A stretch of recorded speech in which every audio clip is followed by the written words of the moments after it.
मेरे YouTube challenge में आपका स्वागत है। राधे राधे।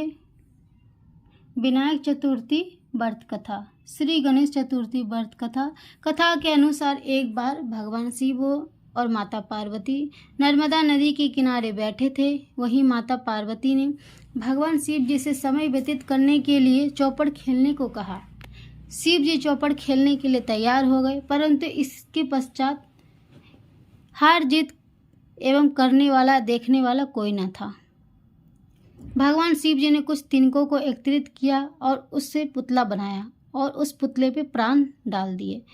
पुतले से कहा, बेटा हम चौपड़ खेलना चाहते हैं, परंतु हमारी हार जीत का फैसला करने वाला कोई न है, इसलिए तुम बताना कि हम दोनों में से कौन हारा और कौन जीता। इसके बाद भगवान शिव और माता पार्वती चौपड़ खेलना शुरू हो गया। ये खेल 3 बार खेला गया और संयोग से तीनों बार माता पार्वती जीत गई। खेल समाप्त होने के बाद बालक ने हार जीत का फैसला किया। हार जीत का फैसला करते समय उस बालक ने महादेव को विजयी घोषित कर दिया।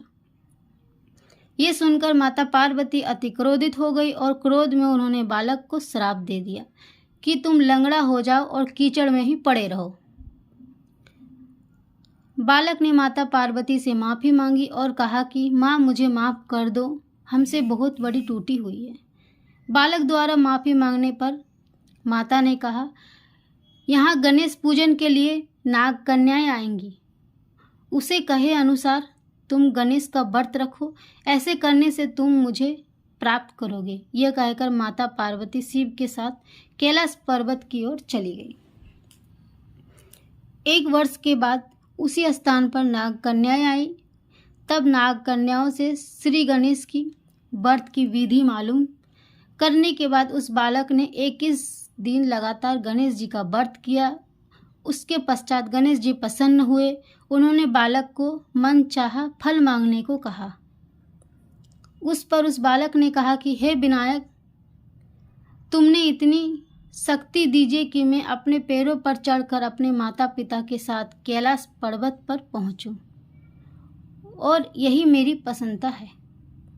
तब बालक को वरदान देकर श्री गणेश जी ने वहां से चले गए। इसके बाद वो बालक कैलाश पर्वत पर पहुंच गया और कैलाश पर्वत पर पहुंचते ही अपनी कथा उसने भगवान शिव जी को सुनाई। चौपड़ वाले दिन माता पार्वती जी शिव जी से रुष्ट होकर वहां से चली गई थी। भगवान शिव जी ने भी बालक के बताए अनुसार 21 दिन तक श्री गणेश का व्रत किया। इस व्रत को प्रभाव से माता पार्वती के मन में भगवान शिव जी के लिए जो नाराजगी थी वो समाप्त हो गई। तब ये व्रत विधि विधान से भगवान शिव जी ने माता पार्वती को बताया। ये सुनकर माता पार्वती ने मन में भी अपने पुत्र कार्तिकेय से मिलने की इच्छा जाहिर हुई। तब माता पार्वती ने भी 21 दिन तक का श्री गणेश का व्रत किया तथा